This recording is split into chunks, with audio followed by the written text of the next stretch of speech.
Yeah, rock bottom on the pavement.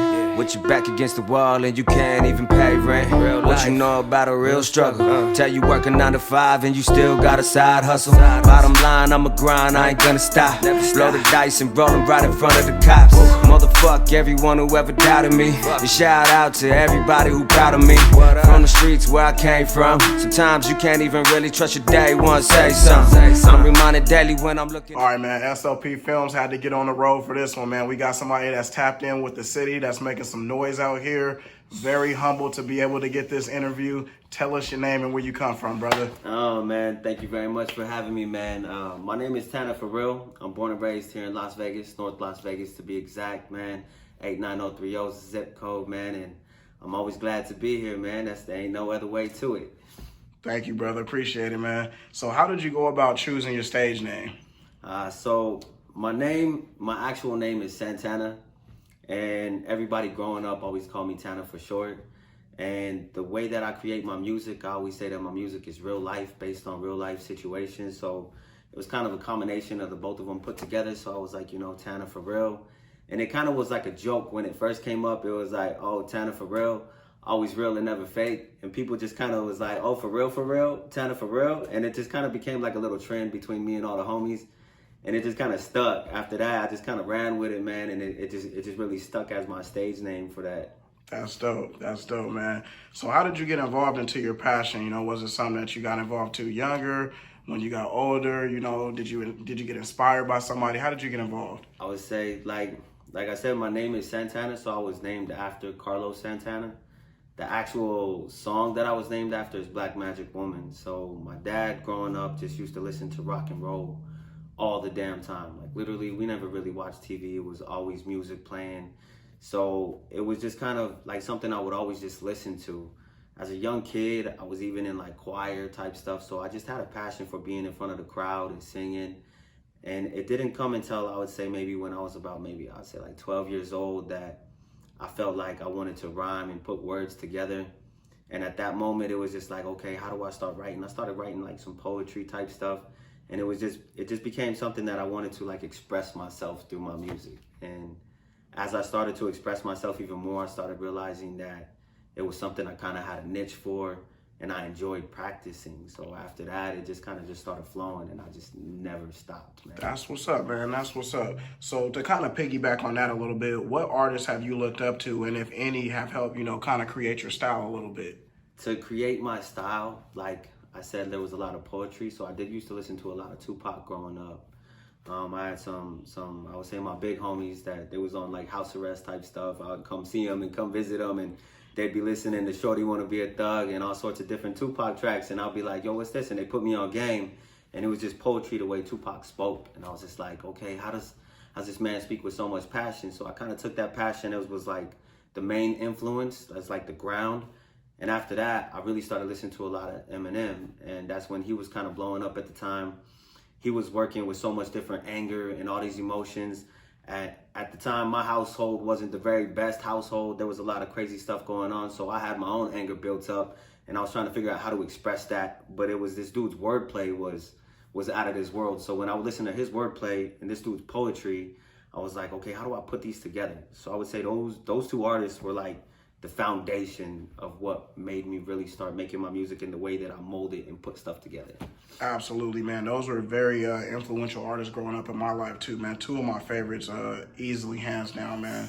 Yes. So, what kind of artist would you classify yourself as? Are you more the new school sound? You got the old West Coast sound? Or are you kind of a little bit in the mix of between both? I'd say I dabble in between both. I enjoy being versatile. I love spitting some old school West Coast stuff to where it could be just some hardcore gangster rap and just influence somebody on those type of beats. But at the same time, I hear something new school and I love to play with it. Like the wordplay, the way that they got a little bounce, it's got a different type of beat, a different cadence in there. And I love to play with it because at the same time, that's what the young kids are looking for. That's what they want to vibe to. They want something up-tempo, something that they can bob their head to. So I'll play with that too, but at the same time, I play with the wordplay of something that's got like a little bit of a deeper meaning. It's more of like some old school metaphors is what I would say I put into it. Right. Okay, man. So A lot of people don't know, but I've been seeing it, man. Las Vegas has some underrated and talented artists out here. Yes. Describe the music scene in Las Vegas. Man, the music scene out here in Vegas is wild, to be honest. I mean, I feel like every section of the city has their own talent. The hard part is that getting everybody to work with each other is, I would say, the hardest part, because everyone's got their own buzz, but everyone kind of keeps to themselves within the city, which makes it very unique. But at the same time, it makes it a lot harder for the city to blow up and grow together and really make a huge buzz. But there's so much raw talent on all different sides of the city. I mean, some people kind of cross over and tap in with a couple other people, but to say like they fully network with each other, I can't say that I fully see that, which makes it a little different. But as in, you would see like North Las Vegas, you would see East Side artists, you would see people from the West Side.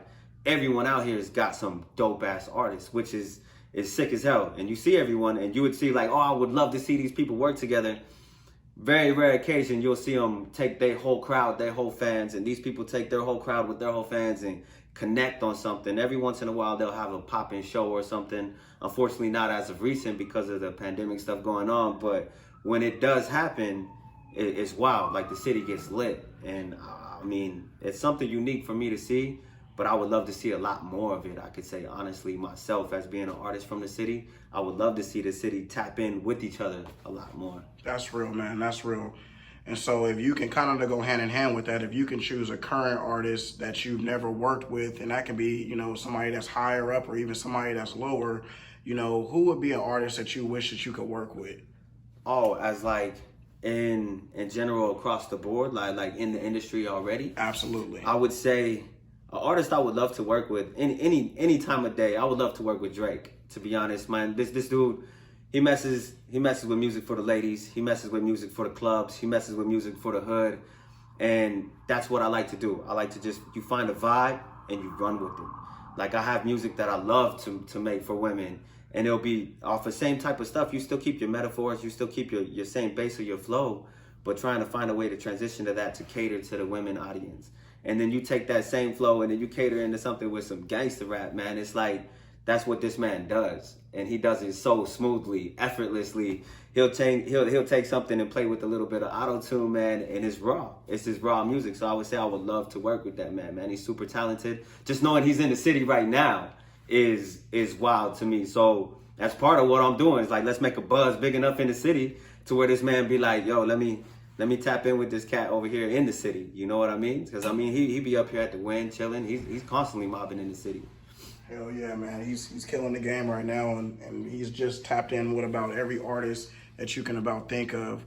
Okay, so yeah. What advice would you give an up-and-coming artist? Because I know you're coming up into the game, and so you kind of know some of the mistakes to make and some of the things that they're going to have to go through. What advice would you give an up-and-coming artist coming up into the game? Man, to any up-and-coming artist, I would definitely say stay consistent, but stay true to yourself. I mean, everybody's so concerned about what everybody else is doing. That doesn't matter at the end of the day. Stay focused on what you really love, where your passion is, and just focus on that outright. Like, there's no other way to put it, no other way to sweeten it up. Just focus on what you're doing. Don't worry about all the jibber jabber outside of someone's doing this, or you should try to make this, or you should try to do this to cater to these people. No, just focus on exactly what you want to do, where your heart is, and that's you. Be creative. Be creative on your own. Don't follow the trends. Be your own person at all times. That would be my number one advice to give to anybody across the board. That's some great advice, man. If you guys are up and coming, definitely listen to that advice, guys. All right, man. Last few questions. You're doing an excellent job. Besides yourself, who would you say your top 3 favorite artists are that's in the game currently right now? Top 3 artists. I would definitely say I love this man Logic. This man Logic, his bars for days, man. I listen to him, and I know he's been focusing on his own dad mode and stuff that he's got going, but he just recently dropped his album, and dude stays consistent with his flow. His bars for days, he likes to sit there and just murder the shit out of a track. And I could say, like, I enjoy listening to that man. On top of that, dude, I would also say Drake, for the reasons that I've already explained to you, the way that this man could jump from any category of music and make it sound good. I would also say Post Malone, man. Post Malone spits with passion behind anything I've ever heard that man on. And it's to me, it sounds a little bit more of like a mainstream feel, but he's also got that rock and roll vibe to him. To when you hear his voice and you hear the way that you can feel the pain in this dude's throat, it makes you just want to drop something that's going to make somebody cry their heart out, bro, and just feel the pain inside of their whole soul and shake, you know? So I would say those three artists, I would love to work with and make some magic any day. Absolutely. Absolutely, brother. All right, man, last couple questions. And if you feel comfortable about answering this, you know, how do you feel about the current Black Lives Matter movement, and what do you think we need to do to change this to move forward as a society?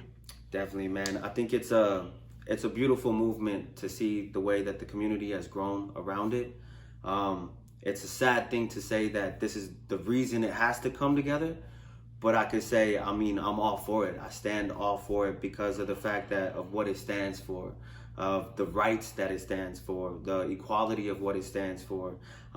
People that are just tired of being judged, just literally by your skin color, by the way you dress, by the way you act. Having somebody sit there and point you out and say, oh, maybe you're from the hood, man. Nobody likes to constantly have that categorized as themselves, you know? Just because you come from somewhere doesn't mean that you're not a good person. So I feel like the whole weight behind what it stands for is amazing. The way to make it grow more, I definitely think that just getting the community more and more involved and on the same page of what's going on. I feel like social media has been a huge factor in the way it's grown and the way that it has shown across the board. When something does go wrong, it'll show it all the way across, so that way you could completely see it. Like, everyone could see completely visibly of what exactly it is. And I feel like to get everyone on the same page, just continue doing what they're doing. I know sometimes the riots may get out of hand, and I completely understand that. There's so much passion behind every single person who's been categorized as something, every single person who's been put down, who's been judged, you know? So I feel like, yeah, sometimes it does have to happen so that way the other side could see how important it is, how much that they've messed up over and over and over and over. So, I mean, on my own end, I stand for it, and I say just keep doing what everyone is doing, but just keep trying to involve everybody else. Let everybody else know the influence of what it's for. Let everybody know the ground of what it's for, the foundation of what started everything. It's not just today. It didn't just start this year. It didn't just start the first time somebody got shot. This has been going on and on and on. You know how many people have lost family members, fathers, people's lost mothers, people's lost brothers, uncles, grandparents, all to this same occasion. So it's a lot deeper rooted than just the surface of what a lot of people see.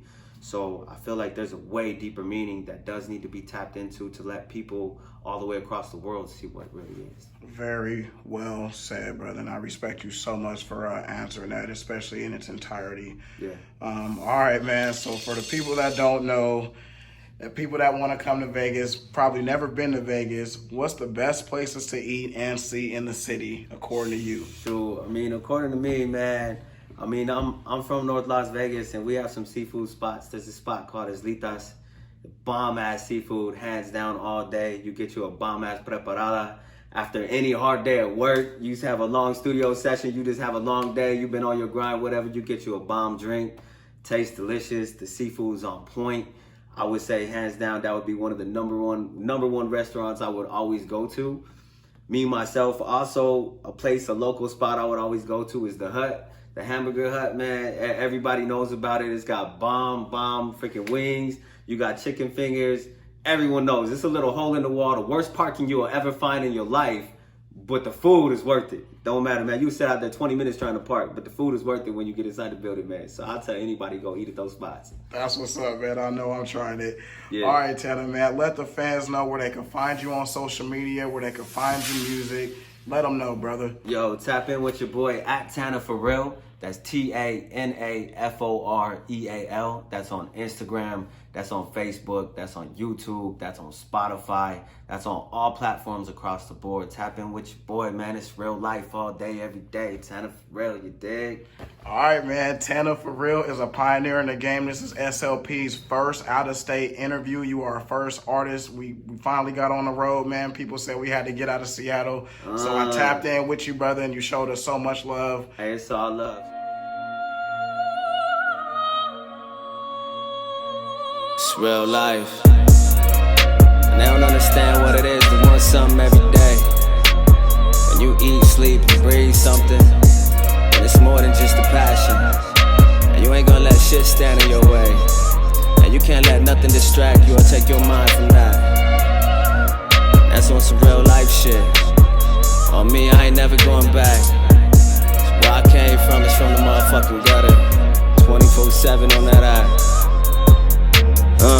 Cause I done prayed for this shit, night and day for this shit. Man, I'm offended at the thought that you would even think that I would ever quit. I told them to play the role, read the words of the road, and read up the script.